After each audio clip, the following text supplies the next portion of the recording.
Welcome to the intersection of technology, cybersecurity, and society. Welcome to ITSP Magazine.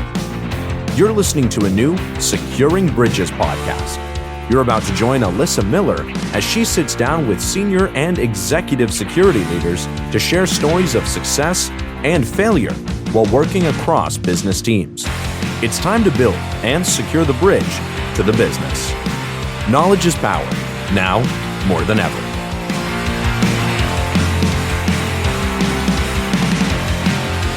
All right, Securing Bridges listeners, here we are once again. I know we missed last week. We had a last-minute cancellation. Things happen. People have things come up. That's a problem of a live show. Sometimes it just doesn't work out, and, we have to skip a week. But we're back. We've got an amazing guest this week. Our guests every week have been super incredible. So, we're doing the same again this week. We'll just keep the awesome guests coming. And we'll keep getting into it as far as how do we bring cybersecurity messaging to the rest of the world? All those people who, don't do this for a living, for instance. Because, after all, that's kind of what we're here for, right? So that's what we're talking about this week and every week here on Securing Bridges. So our guest this week, episode 21. Wow, we are at 21 episodes already. That's kind of flown by in and of itself. But this week with us, we've got Frank McGovern. Frank, how are you? I'm good. How you doing? As someone who likes blackjack, I'm happy to be on the 21st episode. Oh, there you go. Hadn't even thought of that. It works out. That works out well. Well, cool. So, Frank, before we even get started, why don't you go ahead and just introduce yourself to those of us in our audience who don't know you? So I'm Frank McGovern at Frank McG on Twitter. I'm a cybersecurity architect for a Fortune 100 financial company called StoneX, and I'm also one of the co-founders of Blue Team Con, amongst many other things that I am getting into in life. Trouble, hopefully not too much trouble. But no, so a lot of fascinating things to dive into. And I'll be honest with, full disclosure to those out there watching and listening, part of the inspiration for this was that Blue Team Con story, right? Blue Team Con was this past week.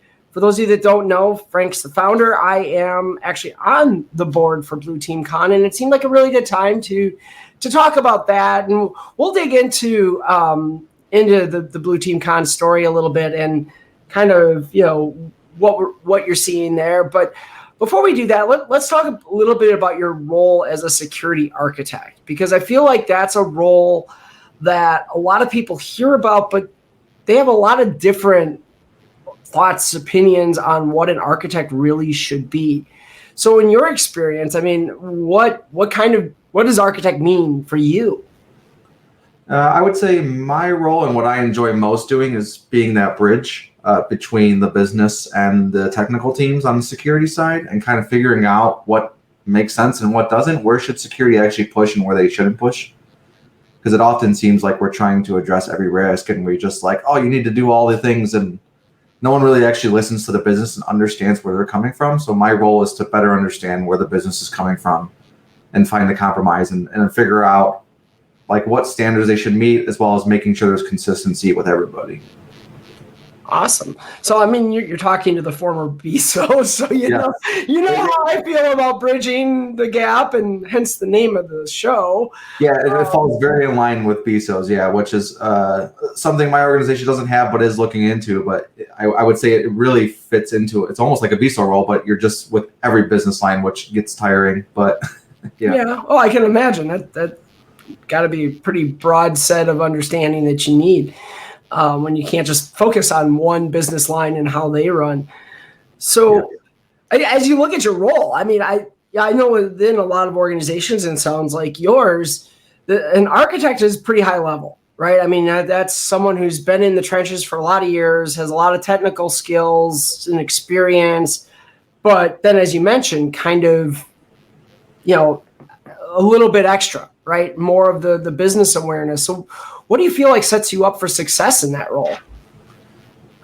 I would say, like you're saying, it's really good to be a jack of all trades. If you're trying to be deep into one knowledge area, it's probably not going to go very well unless you're trying to be a scoped architect, like which does exist. Like if you want to be a software architect, for example, and just handle code and that kind of area, it works. But if you're trying to be a general cybersecurity architect for a large enterprise, you need to wear many hats. And I would say my entire path has set me up for success here in a well way, because I come from a intelligence background, so I have the analytical mind as my foundation when I really started as an adult, and then I moved into general IT and infrastructure stuff. So I got all the networking and data systems background, and then kind of pivoted into security from there. So it really helps everything around. And then as I kind of grew up in the security engineer role at the last company I had, we didn't have a robust security team. So I started help building the GRC program there. And I would say that area has helped a lot as well. So if you want to be an architect, you kind of have to have a little bit of all that. Not going to say anyone needs to be an expert in any of it. If you've just touched kind of every area there is on that huge cybersecurity map that we see, where it's like there's so much to know. If you've touched a good amount of those, like 80%, I would say, you're probably in a good position to speak enough in a position like this. So in that sense, I mean, it's not like your entry level role, obviously, and it does seem to be, kind of that progression up from that engineering level, like you mentioned, someone who's maybe more hands-on day-to-day to now you're providing a little bit more, it sounds like, consultative guidance, maybe things along that line? Yeah, I would say so. Yeah, I think this is like the next path for somebody that doesn't yet probably want to move into management or wants to kind of get that outward experience instead of just implementing tools at like an engineer level or sitting at an analyst. Even if you're a team lead, you're doing some direct reporting, having some direct reports at a team lead level, but you're still clicking a lot of buttons. This is a good way to move out of the button clicking and starting to get more engaged with the business and helping out with what the board wants and all that kind of visibility. So my goal is to move into management and up to CISO level. So it's not that I want to stay in the technical realm. This was just the best position for me to I like to be involved in almost everything and not so siloed. So cybersecurity tech is the perfect role for someone with like my personality that wants to be involved in everything, but doesn't yet want to deal with the pains that CISOs deal with that full responsibility yet. I hear you. But no, and that's, I think for a lot of folks, after you spend a lot of time in the trenches, so to speak, or you've done that where you've been in roles where you've been focused on a particular discipline, it is kind of attractive to get into that space where, hey, I can now see the bigger picture. I can expand beyond just being the cybersecurity expert or whatever you want to call it, to now I'm really starting to help shape the business from a greater level. Do you feel like you get to kind of, how much do you feel like you have that impact on sort of where the company goes overall from a strategy perspective? Are you influencing, say, your CISO as well as the business, or how does that look? Absolutely. I would say it very much does. I helped kind of kick off the roadmap and strategy discussion because we were still when I joined, the company was still in a little bit of a fire alarm session and like just putting out fires all the time and kind of solving things as they come up and just kind of, I like to call it cherry picking, where you're just like, what should we do? And it's like, oh, I like this and I like this. So that's kind of like what you work on. I like a little more structure than that and kind of like a plan, like a 3-year plan or so. So even though that has to be a living document, I like putting it down on paper and just kind of agreeing to something because of the resourcing you need to worry about. So I just started the effort to like, let's put down what we want to do over the next 3 years, like what's missing and where do we need to go, and then started aligning it to the building of our risk register as well. Nice. Yeah, so that's a topic near and dear to my heart. People have heard me probably harp on this before if they've watched this show ever, but I'm all about roadmaps, right? Like I love the thing, very much like you were describing. I love have a vision where we want to go, and let's talk about what we're doing over the next 3 years to try to get there. Not just, sometimes you got to start with just the tactical, kind of what you refer to as cherry picking, but eventually that's got to get more aligned to what are our goals? Where do we want to be 3 years from now? So what tools or what strategies have you been able to leverage to kind of bring the business context into that? Because you mentioned being that bridge with the business. How have you been able to really draw on what they're doing to make sure that that plan or that roadmap aligns to what you're trying to achieve from a business perspective? Yeah, I would say to go back really quick, one of the big things too that's so good about a roadmap is it really helps reduce burnout. You notice it in the engineers heavily when they're just being pivoted everywhere, and it's like whatever the new shiny is what they're going towards, and then whatever they left behind is just the duct tape and bubble gums environment that they didn't finish because it's still at 80%. So that's the real value of a roadmap, and getting it is very important. So yeah, I'm glad you emphasize it as well, because it just, people need structure. Even though some people do like the chaos, it only lasts so long before they really start getting burned out. They don't understand, because when you can't even measure where you're going, how can you even tell there's any progress being done? So, and it just gets a little exhausting. But yeah, like I said, I would say when I was about a week into the role, I was already being tossed into vendor meetings nonstop. And eventually I just was like, what's the use case for why we're looking at this vendor? And people are like, I don't know. We're just looking at tools because we can buy tools. And I'm like, okay, well, we need to understand why we're buying tools. We can't just spend money to spend money. I'm struggling with that myself. Can someone please hand me the budget that is just burning holes in their pockets? I would love it. Yeah, the finance world has that. I think you've experienced that a little bit. Oh God, I'm in that mode right now of budget season and starting to think about capital budgets for next year, and of course every year it's the same thing, right? It's all right, I want all of this, and when you ask for this, you're going to get this. That they're going to shrink it down. I got to remember we have people who listen to this on audio only, so my hand gestures mean nothing to them right now. But no, you ask for a lot. You ask for the ideal, and at some point it's going to get pared down because nobody gives you unlimited budget. So how do you then take that and make sure that the business is getting what they need to be successful out of the things that you're trying to do?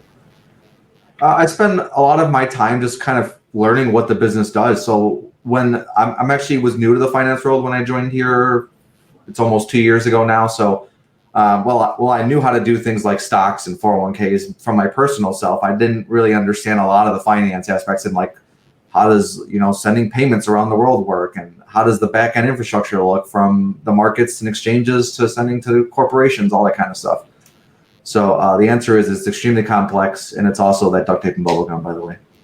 But the answer, but yeah, I guess I spent a lot of time just meeting with the business and just like having them tell me what they do from a finance side. Don't tell me from a tech side. Just tell me so if I meet with an application owner, tell me what your application does. What's the purpose of it? Oh, I get it. So that's so like a corporation can log in, and that's how they send money from, US to Germany. They click these buttons. Here's what they do in the product.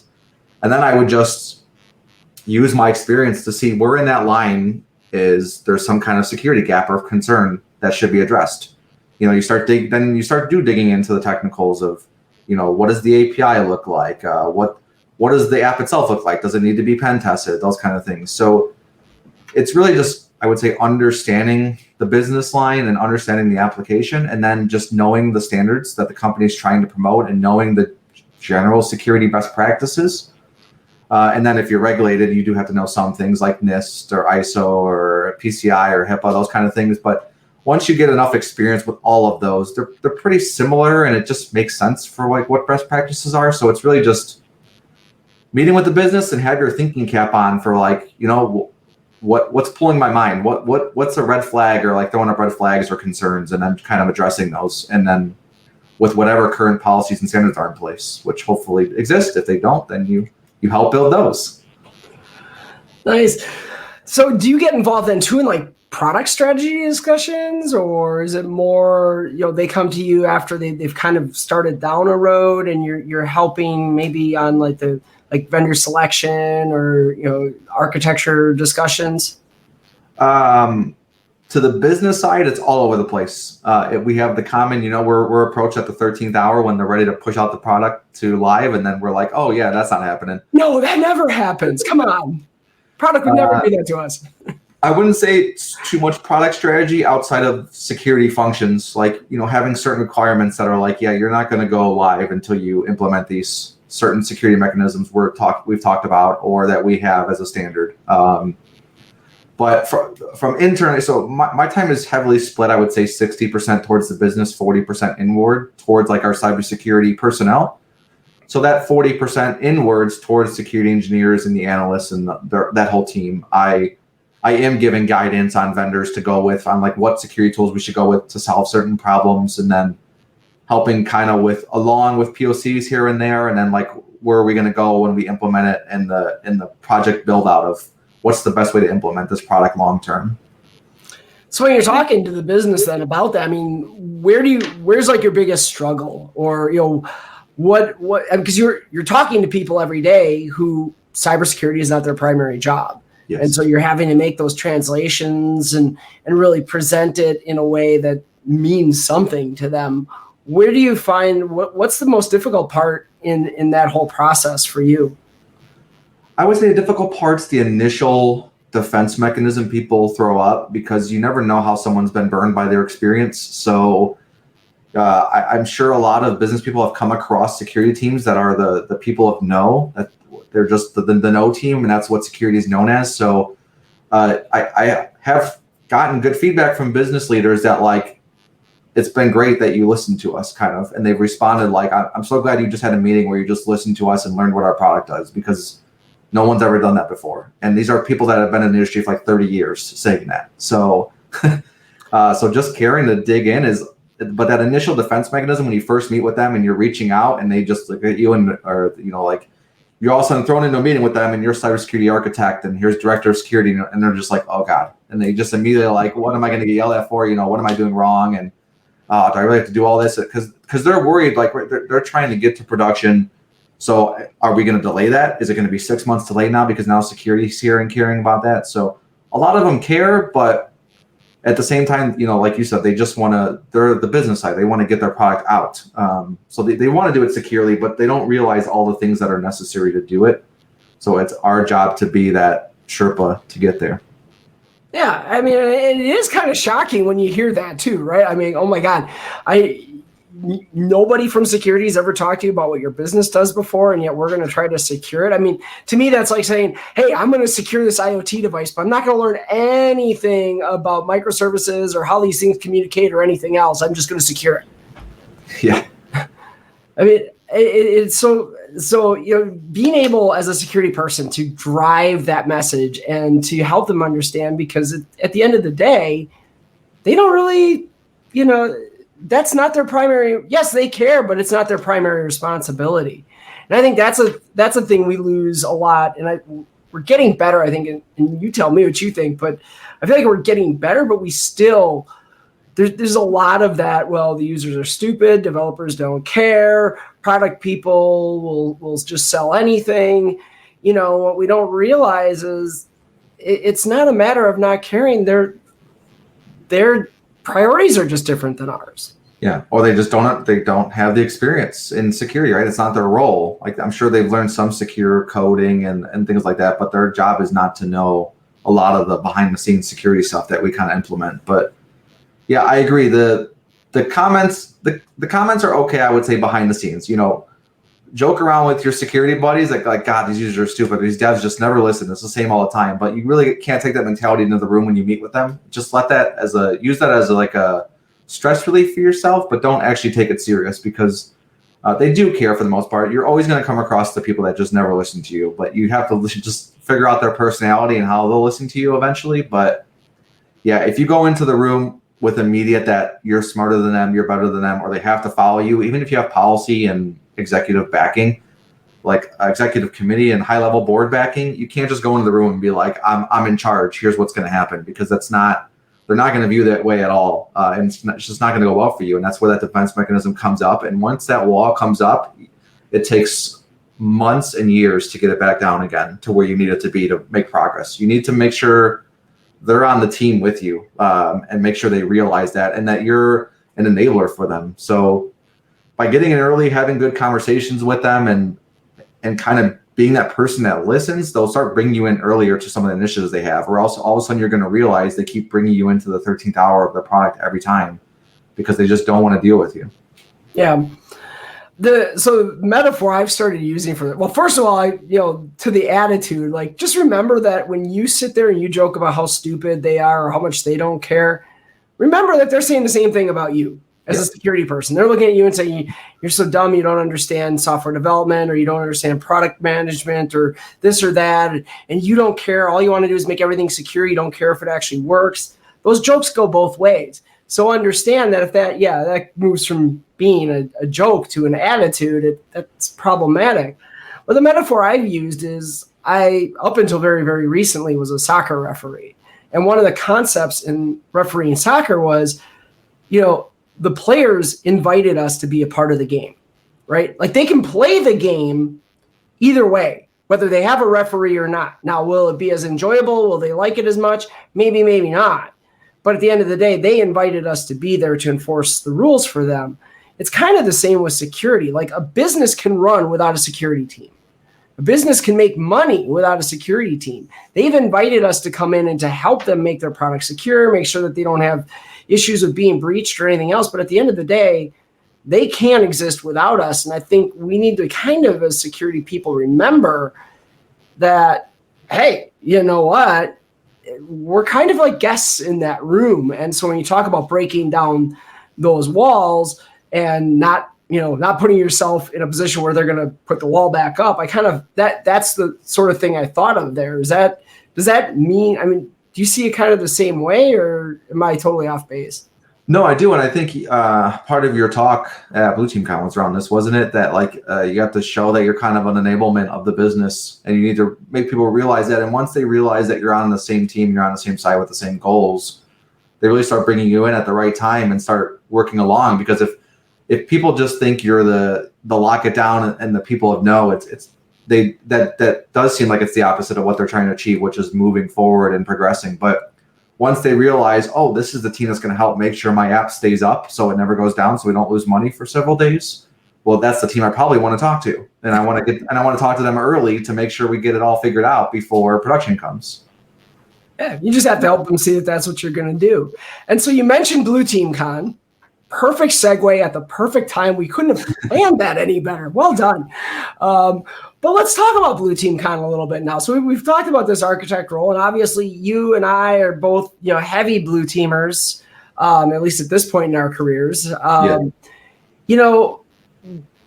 Let's just talk origin story first of all. What is Blue Team Con in the first place for those out there who don't know, and how did this come to be a thing? Yeah, I say Blue Team Con is the conference for everybody that kind of cares about the security of organizations. So that's everybody. So even if you consider yourself offensive security, sorry guys, but you're part of the blue team. So welcome aboard. But yeah, the goal is the blue team is considered like the defenders, just like when they say blue team, red team, Halo references and many other references like Star Wars and such. But the goal is to share information from the defender side and the people that do work like us, security architects, security engineers, CISOs, BISOs, architects, I think I said. And then, but one of the big extensions there is also to the application security side and the GRC folks as well, writing policies and standards and doing audits and compliance stuff. So we've got a lot of conferences, right? Cybersecurity has no shortage of conferences. How does Blue Team Con come in differently? What was it that you said, hey, this is something we need that doesn't exist today? Or what's that thing that really made Blue Team Con stand out in your mind? I think it was the focus that I just explained. So when I was a young practitioner, when I was a young boy, I went to, I was going around to all the name brand conferences that we all know and love, right? At the time, DerbyCon, I'd gone to GuraCon, Circle City Con, shout out as well, and to DEF CON, Black Hats, a lot of those trainings, even some of the SANS trainings, and just realized a lot of it was really focused on the hacking side and a lot of offensive security stuff, or a lot of deep forensic stuff and those types of areas that focuses much more on like offensive materials and malware and all that kind of stuff. So I started looking for, where are the defender type security conferences, and that's when I realized that they kind of didn't exist. The ones that did exist were really focused in the silos, mostly DoD areas, or they were vendor owned. So it was like the vendor really pitching their product for the most part. So that's when I was going around communicating and kind of looking for these, and eventually it was just like, I guess that I was talking to my co-founder, Stel Valvanis, who's the CEO of Onshore. Had a relationship with him from a previous role and just started talking to him and was like, we should just do this ourselves, I guess, because it doesn't exist. So we just started making it from there. And then, so now, to step into like the fourth dimension here, or the fourth wall or whatever, being on the board, that was one of the things that was important to me, was the fact that it was community led. Because I think that's one thing. If there was anything that I personally would want to message about Blue Team Con, it was the fact that, there are some Blue Team focused conferences out there, but like you said, most of them are owned by vendors. So you're always, a lot of the presentations are going to be their people, because they're, in some cases it's only their people. But, and I've attended those and I've spoken at some of them, and, they're good for what they are, but we have so many community cons that are focused on, like you said, more of the hacking side. And yeah, sure, some of them bring in Blue Team concepts. Heck, even DEF CON has allowed the Blue Team Village to exist. Yeah. But it's that community thing that I think makes the difference when we're talking Blue Team Con. Yeah, and some started to get there more. Some conferences start having more and more defensive talks. So it got to like a nice 50-50 split, or maybe like 60-40. But I did notice when going to conferences and talking to attendees of the ones that did exist at the time, that like everyone I talked to wasn't even offensive security either. So I was like, everyone here, like 90% of the people I talked to were not offensive security, but it's a hacking conference. And then I would talk to the vendors that are sponsoring it, and most of the ones that were there for, like, for example, recruitment purposes, were not recruiting offensive security people. They were looking for like security engineers and security architects and a CISO. And then if they were selling services, they're not selling services to an offensive security team. They're selling services for defensive security teams. So all these people were just at hacking conferences because that's all that existed, but nothing really brought them the right community and the right audience. And that's what we're trying to do with Blue Team Con. So 2 years in, right? Originally, we're going to have it start in 2020. COVID had other ideas. 2 years now in a row, Blue Team Con has happened, right? At Fairmont in Chicago, 2-day event. It's been seemingly well received. Coming out of this most recent event this past weekend, what was kind of your feeling about just the success, or where do you feel like Blue Team Con is as far as where you're hoping it'll be? I think it's going well. This year was like so seamless. I felt like it was just a day job when it came along and went and left. Like, compared to the first year, I don't know if I'm sure you remember, but behind the scenes, people don't realize, but it's chaos.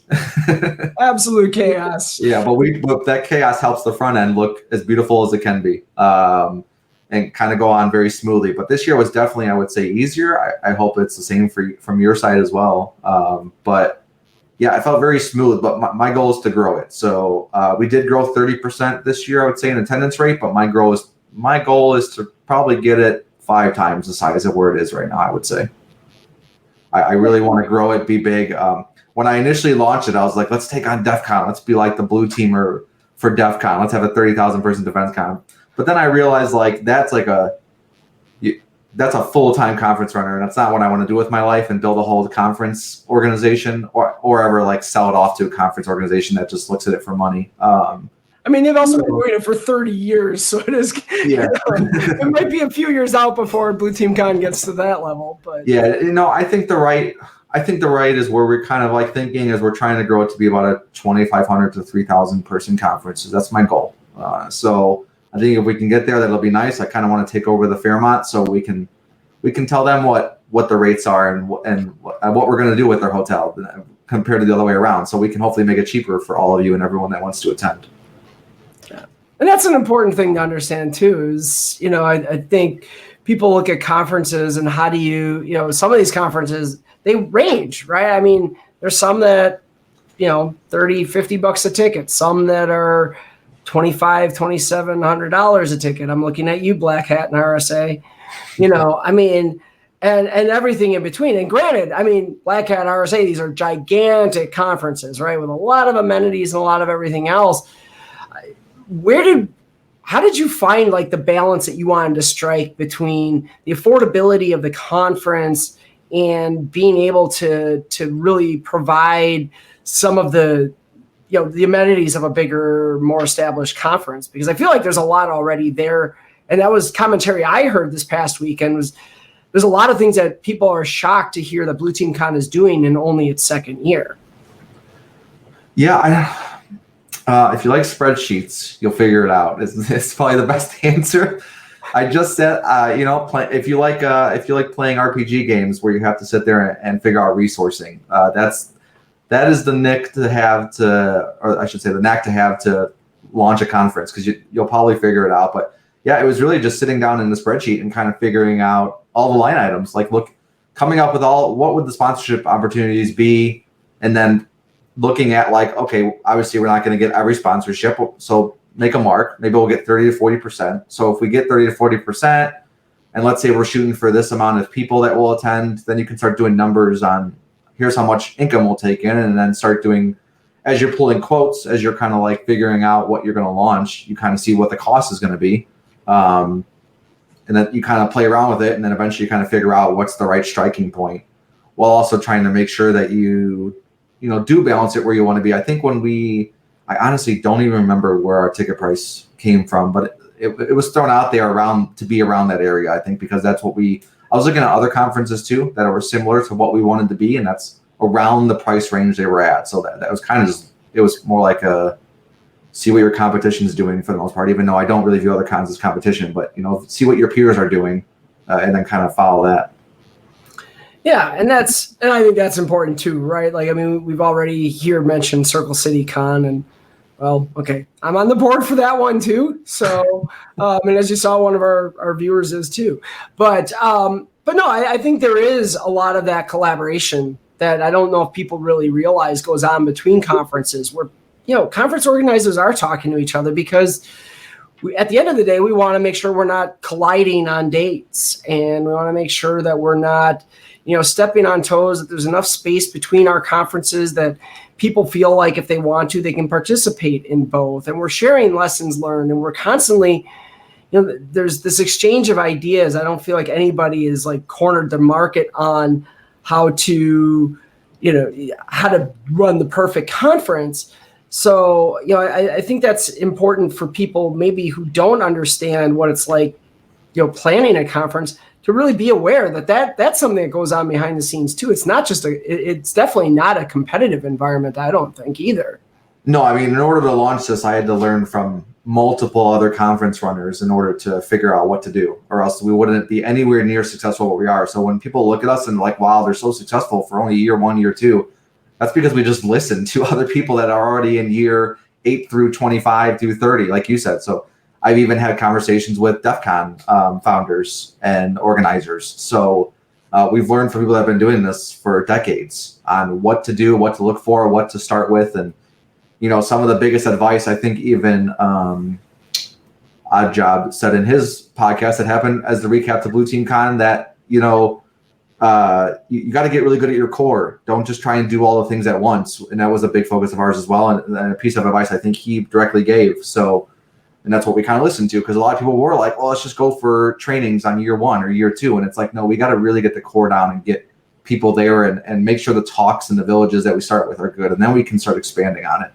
And I think that's what a lot of security tool companies should do as well. Focus on your core before you expand to try and solve the world. Oh boy, we could go down a whole nother show topic with that, couldn't we? Oh yes, I know. I think I'm going to stick to Blue Team Con today just to keep it safe. But yeah. But no, and even the board. Like, I look at our board, and one of the things I'm personally at least proud of is the diversity of our board and where people come from. I mean, you've got people on our board who are involved in other conferences who've done this stuff. I mean, I've helped organize those corporate conferences we were talking about, in addition to participating. And we've got people who've spoken at conferences, people who've done all different functions of what it takes to run a conference.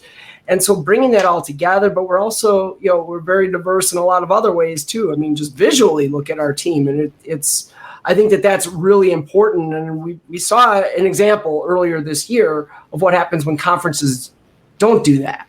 And I won't get into the specifics of that, but we saw what happens when there's one person making decisions for a conference. It can go pretty badly. So, I think from that end, that's another thing that maybe people don't realize, even just how much there is that goes on and how those differing voices help create a conference that, for our goals, I think, is to make sure that it's, safe, accessible, and enjoyable for everybody. Yeah, I agree. And I think back to your, like, the network behind the scenes of con organizers working together, that it's not really a huge competition. There was, I think in the past, I was talking to one of the DEF CON organizers and founders, that there used to be a network. There used to be like an actual platform that con organizers would meet on when it was back in the day, when there was only probably a handful of conferences compared to the probably hundreds that exist now. But yeah, we were talking about maybe something like that should come back for all of us con organizers that care, to have almost like a background, like we can all be on a forum or some chat network where we all talk to each other and can bounce ideas off each other and stuff. So I think it's only going to grow from here as people realize we kind of need to work together, because it's just for the betterment of our security industry, really. Yeah. And in that spirit, you mentioned OJ before, Odd Job. So I am going to mention really quickly, folks, if you haven't already, check out Glass of OJ on YouTube. Odd Job is a great channel out there. He does a lot of conversations. His most recent video that I think dropped yesterday or today is kind of his own retrospective on what people learned at Blue Team Con. And so, Frank, I mean, if there's one thing with Blue Team Con that you're looking back at this past weekend, if there's one thing you're really proud of, what's the one thing that really stood out to you the most in terms of this year's event? Ooh, I asked a tough question. I didn't know that was going to be that hard. I want to make sure I say the right thing, and then I get it. That I get what I think would be the most. I mean, the growth and the people are great. I love that we have minimal incidents. The incidents that we do have are things we take serious and kind of correct right away, or put them through the code of conduct mechanisms and roles that we have. But I think that the fact that the attendees are so great that we don't have any major issues and everyone just has a great time is the biggest key to me.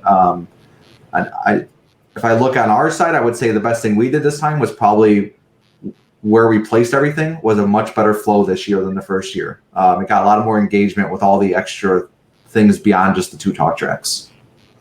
Yeah, and I'll be honest. I mean, I heard that feedback from people too, that they were just they really liked, they could actually visually see how we had improved year 2 over year 1. And I think that's a really neat thing. The other thing I will mention, because you did tweet about it, that to me was like a really cool story. I don't know if it's necessarily the thing I would say we're most proud of, but it's right up there. Oh yeah. You mentioned the person who was working production in the track 1 room, who came up to you and I after the event and mentioned that she had been in tech and had gotten a degree in, I think, computer science or something like that, and worked master's in information systems. She has a master's in it. Yeah, and now she's been inspired to get into cybersecurity. Yeah, that to me was like a really exciting moment. In fact, actually, she's got my contact information. I hope I hear from her, because I didn't get hers. Yeah, me too. I mean, if we can't, I can reach out to the AV company. Maybe we can find out who it was, because they're a union worker, so I'm sure they listed down. But yeah, she mentioned that I guess the AV union people can see what gigs are coming up, and she specifically saw Blue Team Con, looked into it, and was like, "Oh yeah, I want this one," and requested to be at this one. So while she was in there running AV production, she was able to see all these talks, and she says she loved it. She learned a ton, and it just really got out of her brain again that now she wants to get back into it. Which is, awesome. To me, I mean, you know how I am about trying to bring people into the industry, and I know you are too. Like you put a lot of effort in on Twitter, trying to raise voices who maybe aren't the big follower accounts, right? Yeah. I've seen that from you a lot, and so that importance of trying to bring new people into cybersecurity and really help expand, just the diversity of mindsets, and also just the number of people, because we need people. Yes. So I gotta imagine. I was going to say that's the other big component of Blue Team Con that I really, really focus on, is making sure that the people realize that they're on Blue Team Con if they don't realize they're part of cybersecurity. So it's the common thing I go to is like your local high school IT administrator. They don't realize they work in cybersecurity, but they do, because your local high school does not have a cybersecurity team. They have that administrator that is in charge of group policy and Active Directory and making sure all the machines are locked down. Well, that's blue team work, amongst other work, being their infrastructure, their help desk, they're all of it. So, but those are the people that really need the help, because I feel like those people do not have the network. They don't understand what's out there available to them. And my goal is to get this kind of content, get this kind of community built, so these people realize they have that network. Because my metaphor for you and everyone out there is, where our role is a lot like doctors. It's not possible to know everything. I challenge you to find a doctor that knows at an expert level every part of the human body, which would you think is easy, because there's not even that much in the human body. It's all, this is it. If there's nothing that could ever change, we're all the same. So, but you look at cybersecurity and it's more than that. So there's way more fields than like even the human body has. So if you can't find an expert doctor on the human body, you're not going to find one that's an expert in all things cybersecurity. So you need to build out your specialist network the same way doctors do. So the only way you can do that is by going to community events and growing your own network. And bridging that gap, the people who this isn't necessarily the focus of their day job, and bringing them in and communicating in a way that means something to them. Absolutely. See how I brought that full circle? Because we're at that time where we got to wrap things up. But this has been a great discussion, Frank. Really, I'm actually a little embarrassed I didn't have you on sooner. But at the same time, really glad for the timing, because it gave us a chance to talk about not only the incredible nature of what you do as an architect at your organization and how important that is, but also to be able to highlight Blue Team Con and even Circle City Con a little bit here. And, there's so many great conferences out there. It's nice to be able to give some airtime to a couple of them. And so I appreciate you coming on today, and especially last minute. For those that didn't realize, yes, Frank was kind enough to jump in at the last minute when I had a cancellation with another guest. And so really glad, if this is what it took to get you on the show, is, I like I said, I wish I had thought of it sooner, but thanks again for being on. Thank you for having me. I really appreciate it. Awesome. And to all you out there, thank you so much for joining us yet again for, episode 21. As OJ pointed out, our show is now old enough to drink. So thank you for joining in. As always, this episode will be converted to podcast in a couple days, available on all the typical podcast platforms, Google, Apple, Spotify, you know the deal.